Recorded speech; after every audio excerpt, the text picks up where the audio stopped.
True Story. Jangan lupa like and subscribe. Ketika Ahmad selesai berbicara dengan orang tuanya, Cecil melihat keadaan rumah itu dan merasakan hawa yang membuat dia ragu untuk memasuki rumah tersebut. Mat, yakin kamu mau bersih-bersih sekarang? Ini kan udah mau gelap. Pamali tahu nggak? Lo ini mirip orang tua gua aja deh, Cil. Masih percaya sama hal kayak gituan. Ahmad dan Cecil segera memasuki rumah itu. Namun ketika mereka mencoba membuka pintu itu susah dibuka. Mereka mencoba berulang kali untuk berusaha membuka pintu dengan kunci yang dibawanya. Ahmad yang merasa kesal dan tidak sabaran, memutuskan untuk menendang pintu hingga pintu itu pun terbuka. Sementara Cecil yang melihat hal itu pun geram akan kelakuan Ahmad. Mat, apaan sih? Kamu kok gak sabaran banget jadi orang? Ya kalau gak diginiin, mau sampai kapan pintunya mau kebuka? Ya wajar aja lah, pintu udah tua kayak gini kok. Setelah pintu rumah terbuka, sejenak mereka melihat keadaan ruangan yang sangat berdebu dan berantakan. Hadeh, kotor banget sih. Jangankan manusia, setan aja gak bakal betah di sini, sontak Ahmad. Udah lah Mat, kamu tuh dari tadi ngeluh terus. Nanti mereka datang kamu takut lagi. Gua takut. Jangan bercanda deh lo, Cil, sambil tertawa. Cecil yang merasa jengkel dengan ulah Ahmad, ia pun langsung bergerak mengambil sapu dan mulai membersihkan ruangan itu. Sementara Ahmad berjalan menuju kursi tua dalam ruangan itu. Ketika Ahmad duduk di kursi itu, ia memandangi sekitar sambil bersiul. Cecil yang mendengar Ahmad bersiul merasa kesal dan menegurnya. Mat, pamali tahu nggak sih bersiul malam-malam? Merasa geram karena ditegur oleh Cecil, Ahmad pun mulai mengeraskan suara siulannya. Mat, kamu tuh dikasih tahu kok ngeyel ya, menaikkan nada suaranya. Sil, dari tadi lo tuh bahasnya pamali-pamali terus dah. Iya, aku tahu kamu gak percaya sama yang namanya mitos kayak gitu. Tapi seenggaknya ya menghormati mitos di sini. Iya deh, daripada kamu kayak gitu, mending bantuin sini biar cepet selesai. Ahmad yang mendengar omongan Cecil pun langsung berdiri mengambil sapu dan mulai membersihkan kamar tidur. Sedangkan Cecil membersihkan ruang tamu. Suasana yang begitu sunyi serta cahaya lampu yang tidak begitu terang menambah suasana rumah begitu menyeramkan. Kamar yang begitu berantakan, lemari yang sudah tua dan lapuk, serta barang peninggalan kakek dan neneknya masih tersimpan dengan jelas di kamar itu. Ahmad yang melihat keadaan sambil membersihkan kamar ini merasa sedang diawasi dari belakang. Namun ketika ia menoleh ke belakang tidak ada apa-apa dan Ahmad pun melanjutkan untuk membersihkan kamar itu. Tiba-tiba dari arah luar kamar ada bunyi benda jatuh yang sangat keras. Mendengar suara itu, Ahmad pun kaget. Sil, lo ngapain sih sampai ngejatuhin barang segala? Kaget gua nih. Apaan sih, Mat? Aku dari tadi aja nggak pernah nyentuh barang-barang di sini. Lagian di ruang tamu kan kamu tahu sendiri, cuman ada meja, kursi, sama lemari doang. Ini dah malam, jangan bercanda terus lo, Sil.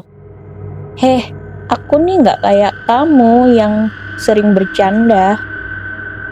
Ahmad yang masih bingung dan kaget dengan suara itu tetap melanjutkan bersih-bersihnya.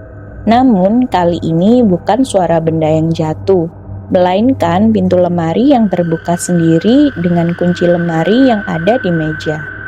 Ahmad yang melihat pintu lemari yang terbuka sendiri merasa bingung dan menghampiri lemari itu. Dasar lemari tua, gak ada angin dan pintunya udah dikunci malah kebuka sendiri. Sambil menutup dan mengunci kembali pintu lemari.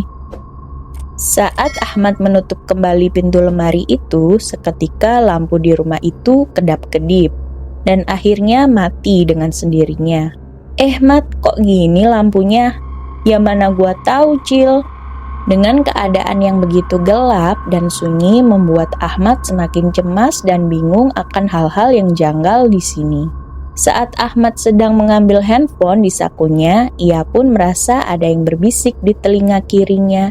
Dan secara refleks ia menoleh ke kiri sambil menyenteri kamar itu dengan handphone. Ia merasa takut dan bingung.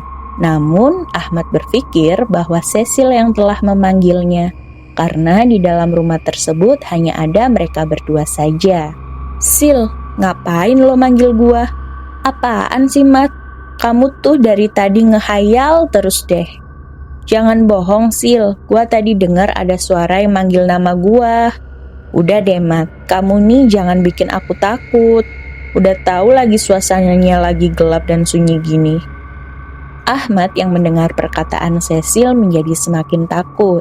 Dan lagi pintu lemari itu terbuka dengan sendirinya. Setelah melihat kejadian itu, Ahmad langsung keluar dari kamar dan menghampiri Cecil. "Sil, kayaknya rumah ini serem deh."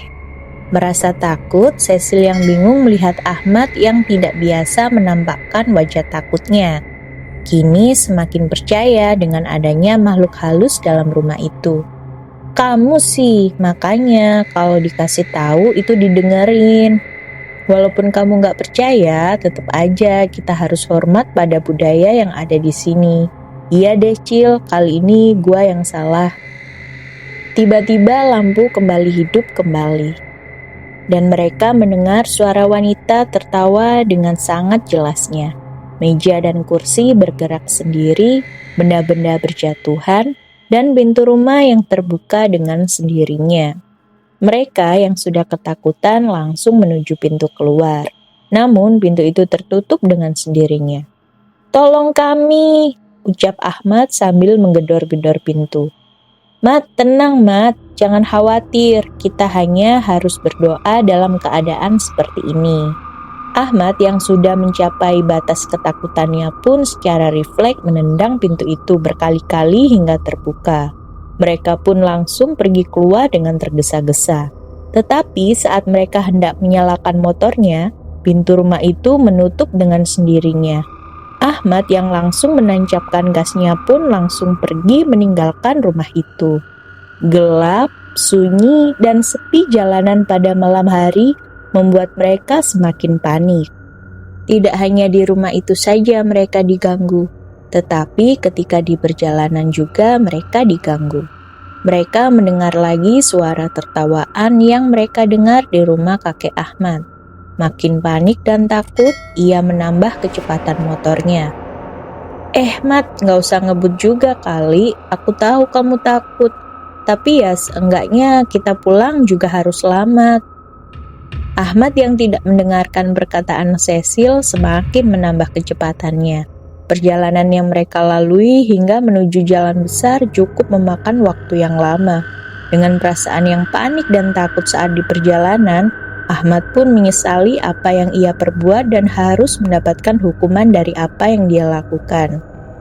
Baru kali ini gua sampai ketakutan seperti itu.